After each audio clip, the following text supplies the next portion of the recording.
లాస్ట్లో నేను నా జీవితంలో ఇప్పటి వరకు వినలేదు లైలా, ఇప్పటి వరకు వినలేదు. ఇలాంటి వాటికి కూడా ఫెవికాల్ని వాడతారా? ఓకే సరే, అయితే ఒక పని చేద్దాం. సరే, మా మేకప్ అకాడమీ ఏదైతే ఉందో ఈ మేకప్ అకాడమీలోనే ట్రైనింగ్ అయ్యి సోను మోడల్ లైలాగా తయారైనటువంటి సందర్భంగా కంగ్రాచులేషన్స్ తెలియచెప్తూ ఉన్నాము టు యూ. మా అకాడమీ నుంచి మేకప్ ఇంత బాగా నేర్చుకున్నారు, ఇంకేమైనా నేర్చుకోవాలనుకుంటున్నారా? యాంకరింగ్ నేర్చుకుందాం అనుకుంటున్నా అండి. మైక్ పట్టుకోగానే నాకు అర్థమైపోయింది, పట్టుకున్నటువంటి ఆ పద్ధతిని బట్టే అర్థమైపోతుంది మీకు యాంకరింగ్ అలవోకగా వచ్చేస్తుంది అని. ఇంకా anything else you want to ask నన్ను కానీ, లేకపోతే నేను యాక్చువల్లీ ఒక ఐటమ్ తెచ్చిన, అది ప్రవేశపెడితే. ఒక ఐటమ్ తెచ్చారు? ఎస్. ఒకసారి నాకు తెలియనటువంటి ఆ ఐటమ్ ఏంటో ఒకసారి స్క్రీన్ మీద ప్రవేశపెట్టండి. అయ్యో నేనేం చెప్పలేదురా నాయనోయ్. ఒకసారి మధ్యలో ఉండేటువంటి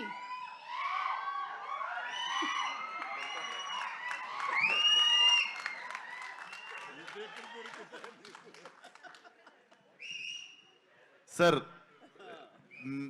ఎట్లుండే సార్ ఎక్స్పీరియన్స్ అసలు ఆ గెటప్ వేసుకుని అసలు ప్రపంచం ముందుకు రాగానే? I eagerly wanted to ask this question మీరు వచ్చినప్పుడు. బట్ గ్లామర్లో పోటీ పడితే నన్ను దాటిపోయావయ్యా. ఇక్కడంతా కొంచెం కళ ఎక్కువైంది, నీ దగ్గర మాత్రం బొద్దుగా ఉండేసరికి ఆ కళ అసలు వేరే. నాలాంటి వాడికే కొంచెం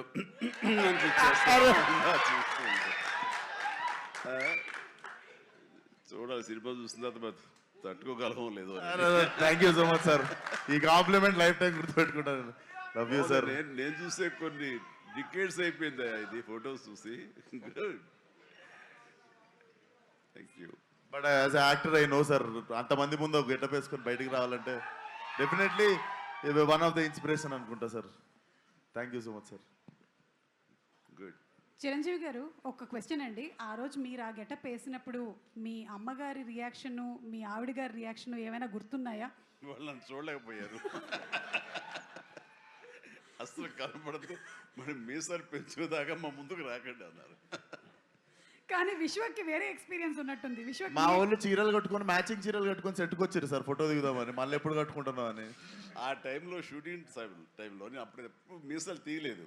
జంజాల్ గారు మీసాలు తీయాలి అని అన్నప్పుడు ఒకటే కండిషన్, ఒక 60-70 మంది పనిచేస్తున్నారు యూనిట్లో, అందరూ తీస్తేనే ఆఖరి తీసేవాడు నేను అవుతానని అందరితో తీయించాను మీసాలు.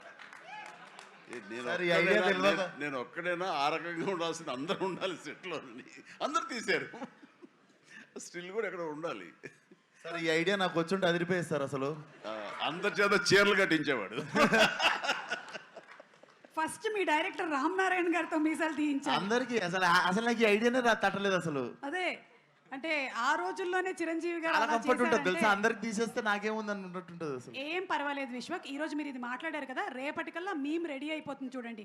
మీ మొత్తం డిపార్ట్మెంట్ అందరికీ కూడా మీసాలు గడ్డలు తీసేసి మా వాళ్ళు ఫోటోలు రెడీ చేసి పెట్టేస్తారు. ఎందుకు మీ ఫ్యాన్స్ అంతా చీరలు కట్టి వెళ్ళమని థియేటర్కి వదలొద్దు ఐడియా. చేసేస్తారు సార్ వాళ్ళు పాప మాల్కి.